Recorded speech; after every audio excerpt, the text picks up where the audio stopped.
تومر ہے یا تومر ہے مجھے نہیں پتا، یہ سب کاسٹ ہوگی، بھارتی پنجاب سے ہیں، تو انہوں نے تو بہت آپ کی رگھوپال سنگھ جی بہت محبت، بہت شکریہ آپ کا.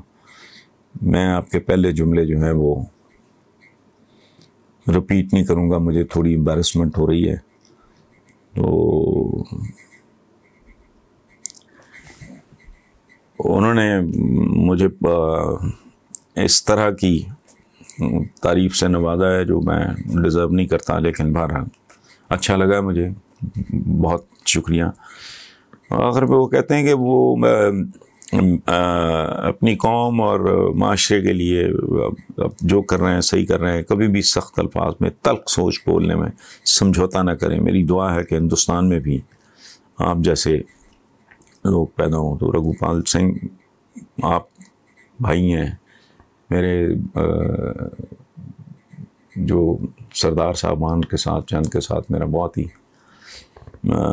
پیار محبت کا تعلق ہے، خوبصورت لوگ ہیں، بیرون ملک بھی. بہرحال اللہ آپ کو اپنی حفظ و امان میں رکھے. میں صرف ایک بات آپ کو یقین دلاتا ہوں کہ کوئی اگر غلط بات ہوگی تو اس کے پیچھے میری جہالت تو ہو سکتی ہے، نیت نہیں. میرے تو اب اچھا لوگوں کو بعض اوقات بات سمجھ نہیں آتی کہ جی آپ کرٹیسائز بھی کرتے ہیں، آپ تعریف بھی کر دیتے ہوں. میں نے کہا جی میں تو، میرا رول ایک کامنٹریٹر کا ہے. اگر کوئی اچھا کھیل رہا ہے میں اس کی تعریف کروں گا، اگر وہ بونگی ماری ہے اس نے، وہ آؤٹ ہو گیا یا فلانا، حالانکہ مجھے کوئی سمجھ نہیں گیم کی، میں مثال دینے کی کوشش کر رہا ہوں. بچہ میرا اچھا پرفارم کرے گا میں تالی بجاؤں گا کہ بیٹا واہ حاتم، واہ ہاشم بہت اچھا. اگر وہ اس کے گریڈز گرنا شروع ہو جائیں گے تو میرا رویہ تبدیل ہو جائے گا. تو پرماننٹ کچھ نہیں، کیونکہ میں ہیرو ورشپ تو میں نہیں کرتا، میں شخصیت پرست آدمی نہیں ہوں. ہاں غلطی اندازے کی ہو سکتی ہے، آپ کا اسیسمنٹ غلط ہو سکتا ہے، آپ کا تجزیہ غلط ہو سکتا ہے، لیکن میں سردار صاحب ایک بات آپ کو یقین دلاتا ہوں، ایک دوست اور ایک بھائی کے طور پہ زندگی میں کبھی نہ غلط بیانی کی نہ کروں گا.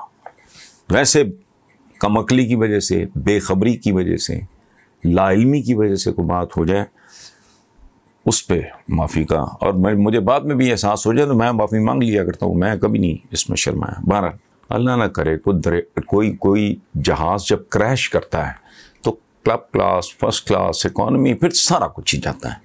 معاشرہ جب نیچے گر رہا ہو، زوال پذیر ہو، انحطاط کا شکار ہو، تو پھر کیا مفتی، کیا مولوی، کیا آپ کے علماء اور فضل، یہ نہیں، پھر کچھ بھی نہیں.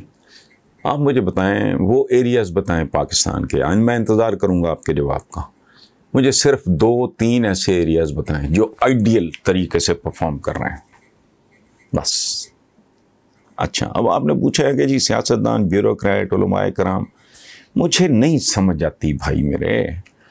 رانا خالد حسین صاحب، میں دست بستہ گزارش کر سکتا ہوں خدا کے لیے، اتنا کچھ پڑھتے ہیں، میٹرک کیا جی، پھر ایف ایس سی کیا جی، پھر بی ایس سی کیا جی، اے لیول کیا جی، او لیول کیا جی، فلانا کیا جی، ڈاکٹریٹ کیا. او بھائی کون سا مشکل کام ہے؟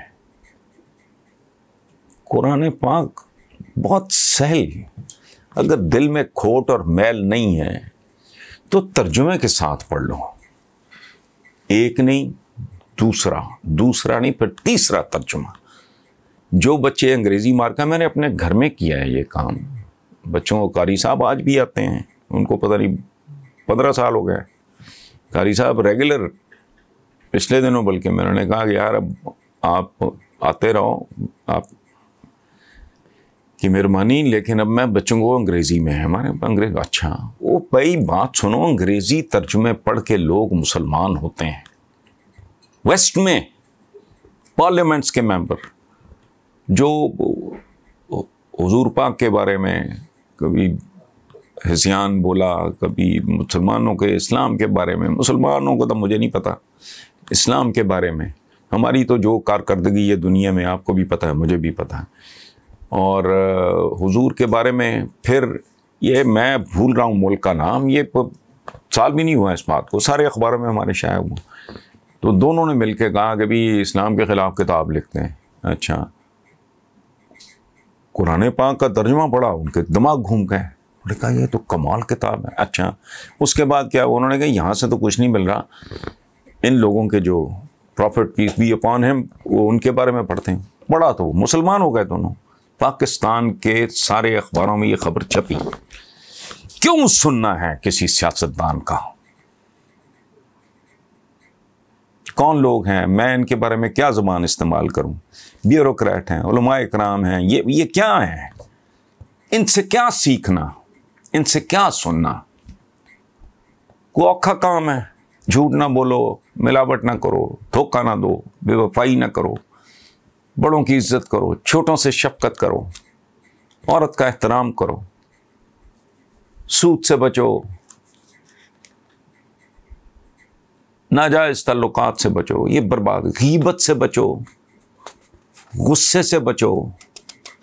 کوئی راکٹ سائنس ہے؟ کیا سیکھنا ہے آپ نے؟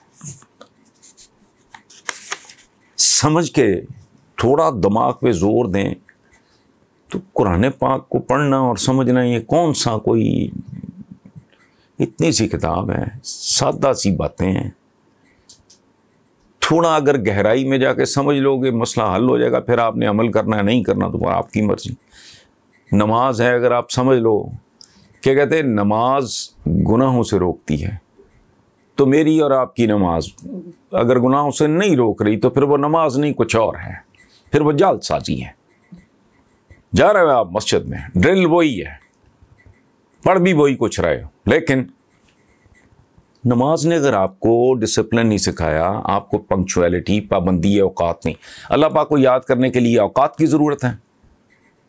انسان کے دل میں ہر وقت دھیان ہونا چاہیے خالق و مالک و رازق کا. اس کے لیے اتنے بجے اتنے بجے اتنے بجے اتنے بجے سب کیا ہے, وہ بیسیکلی ڈسپلن ہے, پابندی اوقات ہے. کندھے سے کندھا, صفیں سیدھی کر کے کیا کرنا ہے, ٹیڑھی کر لو, معاملات سیدھے رکھو.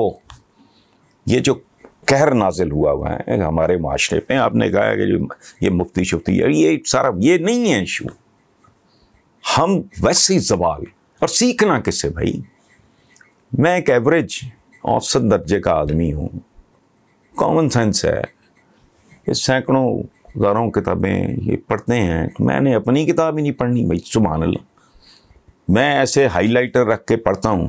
جو چیز نہیں سمجھ آ رہی, بہت ہی مشکل لگ رہی ہے, تھوڑی سی محنت کرو سمجھ آ جائے گی. اس میں کیا ہے,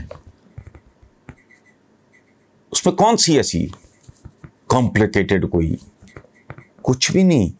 زندگی گزارنے کا ڈھب ہے, اسلوب ہے, طریقہ ہے, ایک ضابطہ حیات ہے. اس میں کیا پرابلم ہے؟ کس سے سیکھنا چاہ رہے ہو؟ کیا سیکھنا؟ عورت کے حقوق کا نہیں پتہ, والدین کے حقوق کا نہیں پتہ, تجارت کے اصولوں کا نہیں پتہ, سڑک پہ چلنے کے اصول نہیں موجود, نگاہیں نیچے رکھنے کا نہیں, راستے کے حقوق, کون سی باتیں ہیں بھائی؟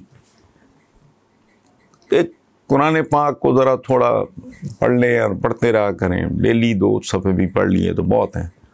تو اس لیے ان لوگوں کو چھوڑیں آپ کا باقی کچھ نہیں بچا. آپ کے اسکولوں میں کیا ہو رہا ہے, آپ مدرسوں کو رو رہے ہیں, آپ کے ہائی پروفائل اسکولس کے باہر ایش میش اس طرح کے. ہمارے زمانے میں تو یہ نشے نہیں ہوتے تھے, مجھے تو ان کے نام بھی نہیں آتے, وہ بکتی ہیں. مہنگے اسکولوں میں جو بچے پڑھ رہے ہیں دے کین افورڈ. اب کیا کریں گے آپ؟ اکثر خبریں چھپتی ہیں برات میں 2 نمبر شراب پی کے بندے اندھے ہو گئے, اتنے براتی مر گئے. کون ٹھیک ہے؟ بیوروکریسی آپ کی. مجھے آپ بتا دیں 22ویں گریڈ کا افسر اگر اس کے حلال کھا رہا ہے وہ زندہ کیسے ہے؟ اگر اس کے ماں باپ کی سپورٹ نہیں ہے, سسرال کی طرف سے سپورٹ نہیں ہے, مجھے سادگی سے بتا دیں آپ. 60-65 ہزار لینے والا ہے, سچ و زندہ کیسے ہے؟ میری سمجھ سے باہر ہے.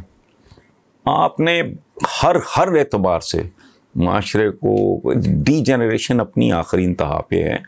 تو یہ بیچارے مفتی وغیرہ, یہ ایک سفوکیٹڈ سوسائٹی ہے. اس میں لاجک, ریزن, ریشنل نام کی کسی شے کا کوئی وجود نہیں. ہر چیز ہم نے کارپیٹ کے اندر گھسائی ہوئی ہے. منافقت اپنی معراج پہ ہے. ایک دو چیزوں کے اڈے ختم کیے، پورے شہر میں اڈے پھیل گئے، سب کو پتہ ہے. تو اس لیے ان جو ہیں مفتی صاحبان، اور ہاں یہ اس لیے تھوڑا سا آڈ لگتا ہے کہ اگر کوئی استاد ہی پیپر لیک کر دے یا بیچ دے، یا کوئی اساتذہ ہی امتحانی مرکز نیلام کر دیں اور پیسے لے کے نقل کرائیں، تو یہ بات بہت ایگزیجریٹ ہو جاتی ہے. جب کوئی مولوی یا عالم یا اس ٹائپ کا کوئی آدمی جو مذہب کے ساتھ جس کا پیشہ پڑھانا ہے، یا کوئی امامت کر رہا ہے یا فلانا کر رہا ہے، وہ ذرا اس لیے زیادہ وہ ہائی لائٹ ہو جاتی ہے. ادروائز کیا ہے، یہ صاحب اگر مفتی نہ بھی ہوں تو اس کا مطلب ہے اگر یہ مفتی نہ ہوتے تو ٹھیک تھا. نہیں ہے، ہم بہت بری طرح زوال کا شکار ہیں. اور میں آپ کو ایک بات عرض کروں رانا صاحب، آخری، مجھے چند لوگوں نے یہ تانا دیا کہ جی آپ اپنے آپ کو ہی کوستے رہتے ہیں، خود ملامتی. تو میں نے پچھلے دنوں کالم میں لکھا بھی ہے کہ یار میں اس امید پہ کرتا ہوں کہ اگر کوئی 2, 4, 5% لوگ بھی اپنے آپ پہ رحم کھا لیں. کر کیا رہے ہیں؟ ڈاکٹر مستری کو لوٹ رہا ہے، مستری اس کو لوٹ رہا ہے، وہ اس والے کو اس کو ٹیکا سبزی والا لگا رہا ہے، سبزی والے کو گوشت والا. کیا تماشا ہے! انسانی معاشرہ تو کہتے ہوئے بھی اس کو شرم آتی ہے. اس لیے جب تک یہ تبدیل نہیں ہوتا تب تک اس کو برداشت کریں، اور تبدیل ہوتا سچی بات ہے مجھے دور دور تک یہ دکھائی نہیں دیتا. Thank you G.